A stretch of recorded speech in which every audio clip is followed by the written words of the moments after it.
Ivan, pumunta ka na dito dahil baka maubusan ka.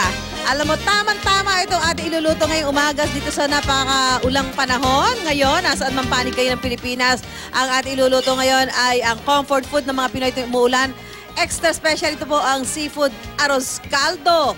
Ayan, talagang fresh na fresh yung nakikita nyo. Ayan, no? May hipon, may tahong, may itlog. Ayan, ha? At makakasama ho natin si Chef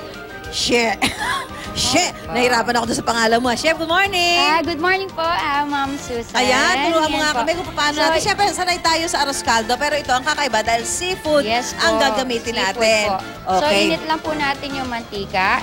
So, ilagay lang po natin yung ating seafood. Unahin muna natin silang igisa.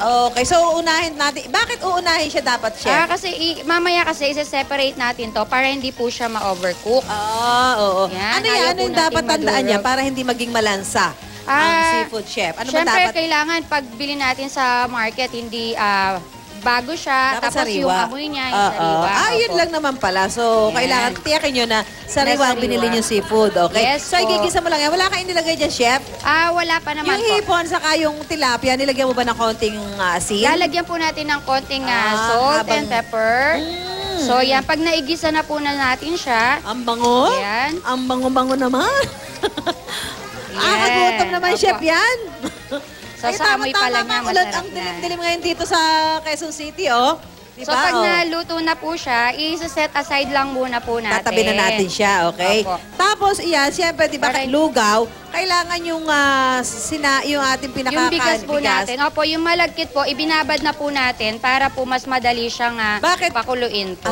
Pagka ibinabad, mas madali siya maluto. Opo. Yun pala yun. So, para hindi ko kayo matagala, mainip. Kasi minsan nakakainip yan di ba? Opo. Okay.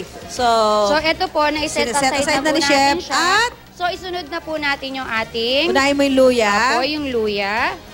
So, igigisa po natin. So, pinaggisahan ng seafood. Opo. Okay, So, yung lasa po ng seafood natin, nandiyan pa po sa pinaggisahan natin. Okay, so tapos sibuyas. So, yung sibuyas po. And then, as usual, susunod natin ang bawang. Yung bawang. Madali lang to. Alam niyo na, iba lang naman dito dahil ang ilalagay mo nga, instead na manok or... Manok, ano ba? O kaya mga laman loob ng baboy, di ba? Mga tarapilya, tuwalya, ayan. So, ginisa po natin siya. Tapos po yung bigas natin is nababad na natin, sabi ko nga po, para mas madali po siya. So, igigisa rin po natin siya. Ba yan? O yan yung bigas na bigas na malagkit po. Yun ha. Wag mo kayo magtaka. Pag ang lugaw, malapot. Pag malapot, malagkit yun. Bakit po natin ginisa? Para po kumapit po dun sa bigas po yung ating lasa po. Kasabi na iba, bakit ang lugaw na itong malabnaw? Bigas ang ginamit doon. Pag malapot, malagkit. Di ba, Chef? Opo. Tapos lalagyan po natin Hindi fake rice. ating pong sabaw. Ayan, nilagyan mo na. So, hihintayin natin yan hanggang maluto yung kanin. Opo. Pag naluto na yung kanin, Chef, ano lalagay? Isama na po natin yung seafood. Seafood at, Yes po. So, sabihin natin na lumambot na po siya. Yan, so, ihahalo na lang po natin siya. So, pretending naluto na yung bigas. And then po yung ating kasubha. Yan pala yun. May lasa ba yan, kasubha? Pampakulay din po siya. Pampakulay. Ganyan pala, kaya pala. So, pag kumulo na po siya, so mga after ilang minutes at lumapot na po siya, meron po tayong nagawa kanina. Ito na yung finished product natin. Mainit pa nga, Chef. Opo. Nilagyan mo ito ng patis. Pwede po kasi ito, optional naman po. Yung iba kasi ayaw ng maalat, ayaw ng...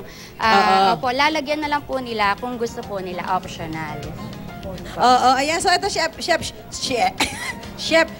Ayan. Halika na, iserve mo na to sa ating mga kasama dito dahil alam mo, tamang-tamang kainin yan. Ngayong tag-ulan. Ayan, maraming salamat, Chef. Ang ating seafood arroz caldo ngayong araw na ito. Kaya sumunod ako dito dahil baka maubusan ako. Mantala, punta mo natin si Maring Connie Cons.